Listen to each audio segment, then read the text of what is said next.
यीशु मसीह के नाम से सबको जय मसीह की। आज का वचन है नीति वचन उसका 17 अध्याय 10 वचन।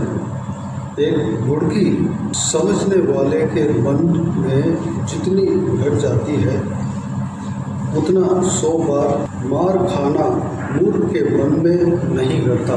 मेरे प्रियो, यहाँ पर एक समझदार व्यक्ति और मूर्ख के बीच में क्या फ़र्क है, उस फ़र्क को हम इस बहुमूल्य वचन में, परमेश्वर का बहुमूल्य वचन के द्वारा हम देख सकते हैं। समझदार कौन होता है? जो कुछ भी ज्ञान वह सुनता है, किसी का भुड़कना, किसी का डांट को सुनता है, सही मार्ग के बारे में वह किसी का डांट सुनता है, वह एक ही बार में वह ग्रहण कर लेता है, वह बुद्धिमान है। अगर कोई सही चीज़ के लिए भुड़के तो उस डांट को वह सुनकर अपना मार्ग को सुधार लेता है, वह बुद्धिमान है, वह समझदार है। अगर मूर्ख किस तरह होता है, जितना भी उसको डांट मारे तो भी उसको वह ग्रहण नहीं करता, तो भी वह नहीं मानता, तो भी उस बात के अनुसार नहीं चलता। वह जितना भी बोले, कैसे भी उसको बोले, वह नहीं मानता। उसका नाम, परमेश्वर का वचन इस प्रकार कहता है, उसका नाम मूर्ख है। परमेश्वर का वचन हमारे हाथ में दिया हुआ है। परमेश्वर ने हमें सत्य मार्ग जो दिखाता है, उस वचन को हमारे हाथों में दिया हुआ है।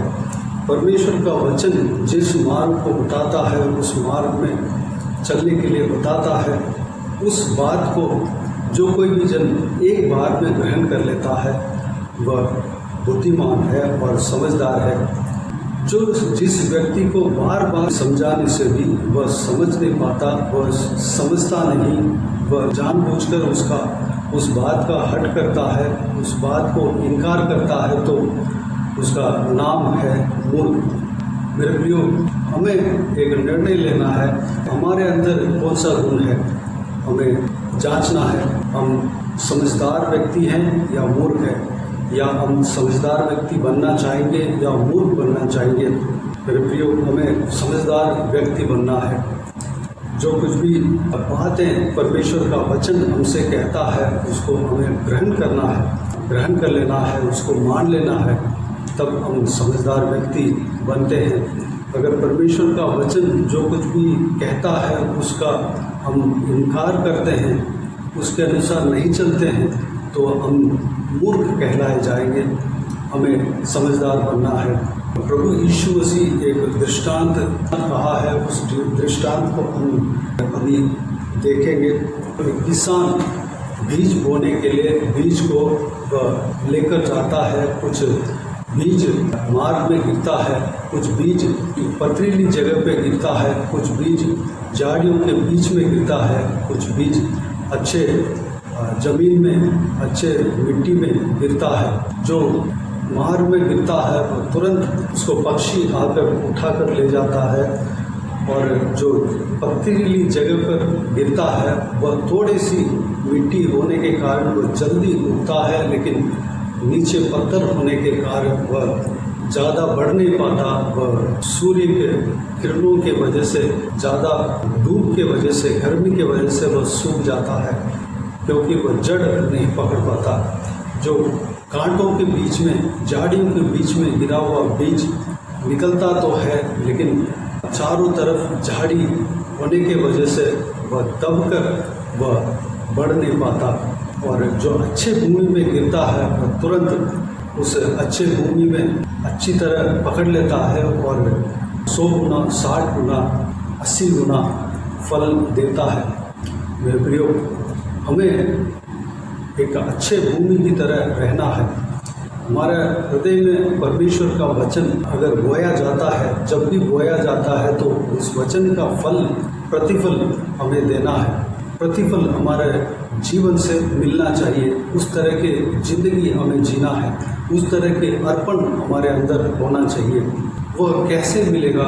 हम प्रभु यीशु मसीह के हाथों में सौंपे हैं। हमारा हृदय अच्छे ज़मीन की तरह बनना है, तो हमें प्रभु यीशु मसीह के लिए अपने आप को सौंपना पड़ेगा। प्रभु यीशु का आत्मा के चलाए हुए मार्ग के अनुसार चलने के लिए अपने आप को सौंपना पड़ेगा। रोमियों की पत्री उसका 8 अध्याय 5-6 वचन में इस प्रकार पवित्र प्रेरित पौलुस कहता है, क्योंकि शारीरिक व्यक्ति शरीर की बातों पर मन लगाते हैं, परंतु आध्यात्मिक आत्मा की बातों पर मन लगाते हैं। शरीर पर मन लगाना तो मृत्यु है, परंतु आत्मा पर मन लगाना जीवन और शांति है।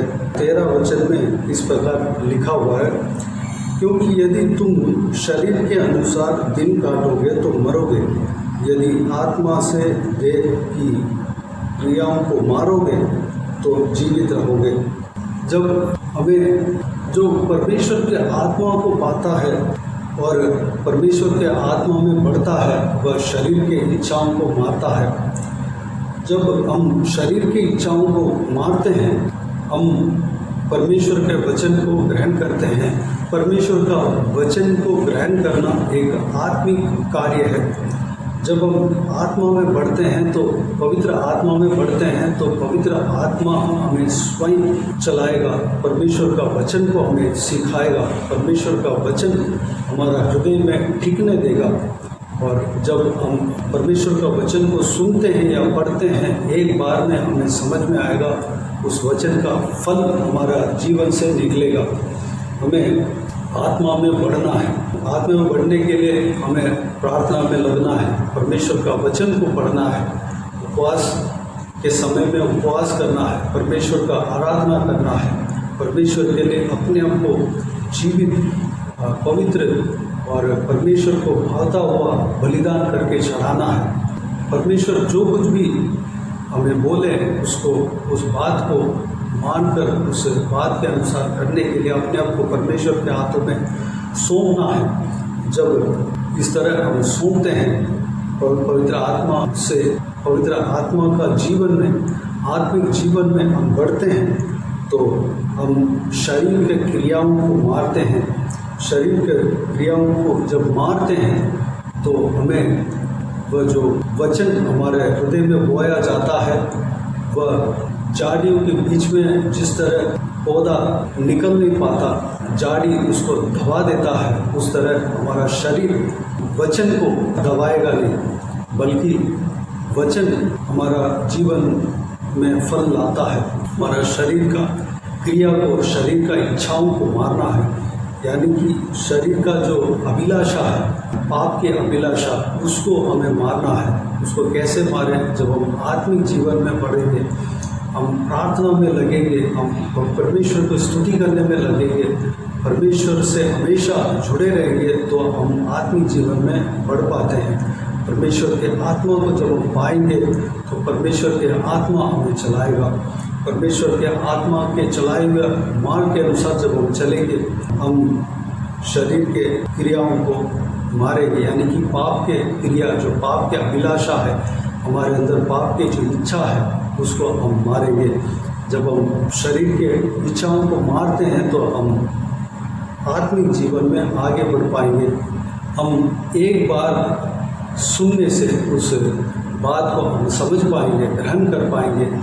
ज्ञानी जो परमेश्वर के बात हमारे हृदय में अगर एक बार आ जाए तो उसको तुरंत ग्रहण करके हम उस वचन के मार्ग के अनुसार हम चलने लगेंगे।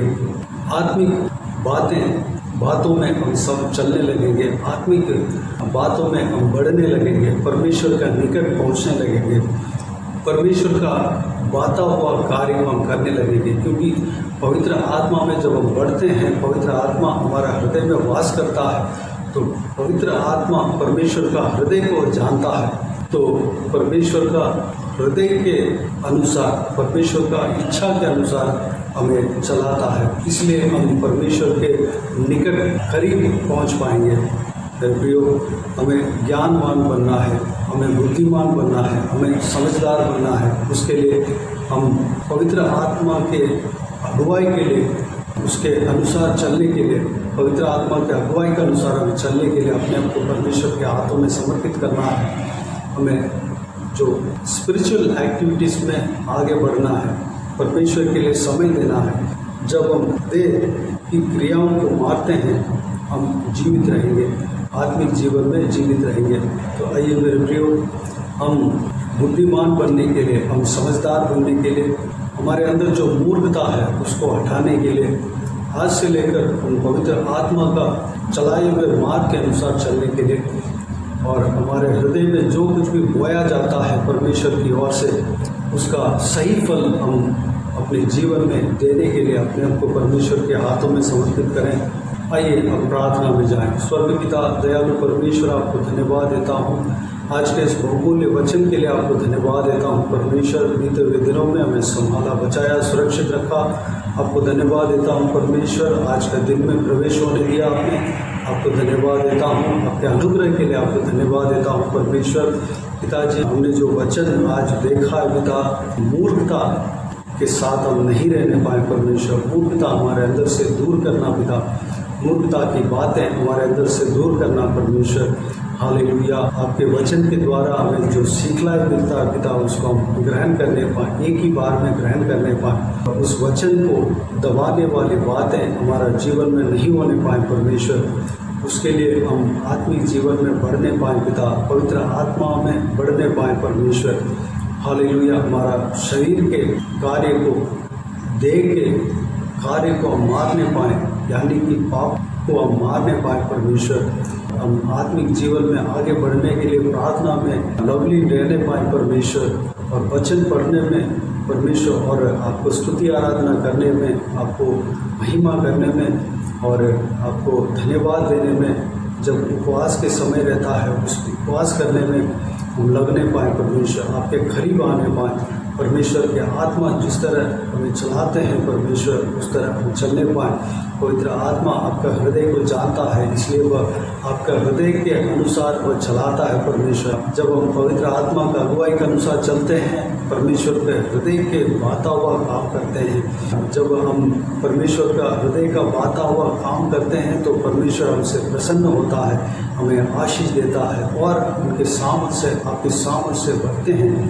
बढ़ता है परमेश्वर। हालेलुया। आप परमेश्वर इस तरह की आत्मिक उन्नति हमें देते हो परमेश्वर, धन्यवाद देता हूँ पिता। हालेलुया। हमें आत्मिक उन्नति देना परमेश्वर, से जो हमने देखा है उस बातों पर मन लगाने के लिए और आगे बढ़ने के लिए अनुग्रह देना।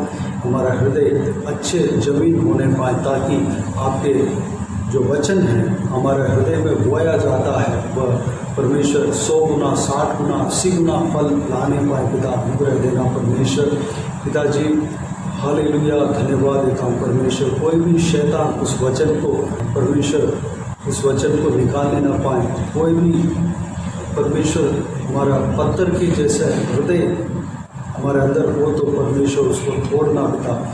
अगर हालेलुया जो संसार की चिंता, धन के धोखा, इस तरह की झाड़ियाँ हैं परमेश्वर, वह हमारा जीवन में नहीं होने पाए परमेश्वर। आपके वचन को दबाने ना पाए, आपके वचन बढ़ने पाए, कई गुना फल लाने पाए, अनुग्रह देना पिता। हमारा हृदय को परमेश्वर अच्छा जमीन बनाने के लिए आप अनुग्रह करेंगे, धन्यवाद देता हूँ परमेश्वर। सभी को इस तरह आशीष देना पिता, संभालना। हालेलुया। बाकी सारे बातों का आपके हाथों में सौंपता हूँ परमेश्वर। हमें आत्मिक जीवन में आगे बढ़ाना परमेश्वर। पिताजी, जो कोई भी जन पवित्र आत्मा का अभिषेक पाते हैं, आपका पुत्र है पिता, हम आपके पुत्र बनने पाए परमेश्वर, अनुग्रह देना। बाकी सारे बातों का आपके हाथों में सौंपते हैं। सारा आदर, महिमा, जलाल आपको मिलते रहे परमेश्वर। जो कोई भी जन इस वीडियो को देखते सुनते हैं, उन सभी के जीवन में कार्य करना, सभी को आशीष देना, हर एक का काम में सफलता देना, किसी को भी कोई भी कमी घटी ना होने देना, पूरा आशीष देना।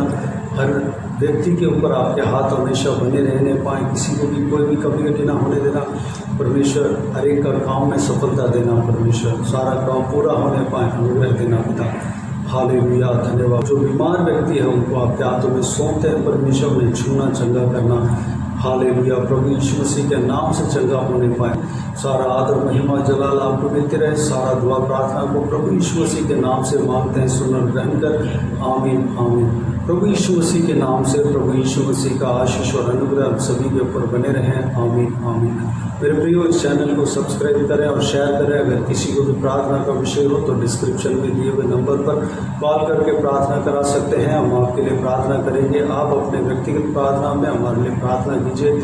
इस सेवकाई के लिए, इस सेवकाई का बढ़ोतरी के लिए, इस सेवकाई का उन्नति के लिए, इस सेवकाई में जुड़े हुए हरेक जन के आत्मिक उन्नति के लिए, तरक्की के लिए, आत्मिक आशीष के लिए, संसारिक आशीष के लिए, पारिवारिक आशीष के लिए प्रार्थना कीजिए। जो कोई भी जन किसी भी बंधन में फंसे हुए हैं उन सभी का छुटकारा के लिए प्रार्थना कीजिए। अगर कोर्ट केस में फंसे हैं उन सबका छुटकारा के लिए प्रार्थना कीजिए। उस बंधन से छुटकारा पाना है, प्रभु यीशु मसीह के नाम से कमांड कीजिए। प्रभु यीशु आप सबको आशीष दे। सेवकाई के द्वारा परमेश्वर आपके जीवन में कार्य किया हो वो भी हमें बता सकते हैं, ताकि हम सब मिलकर परमेश्वर को धन्यवाद दे सके, महिमा कर सके।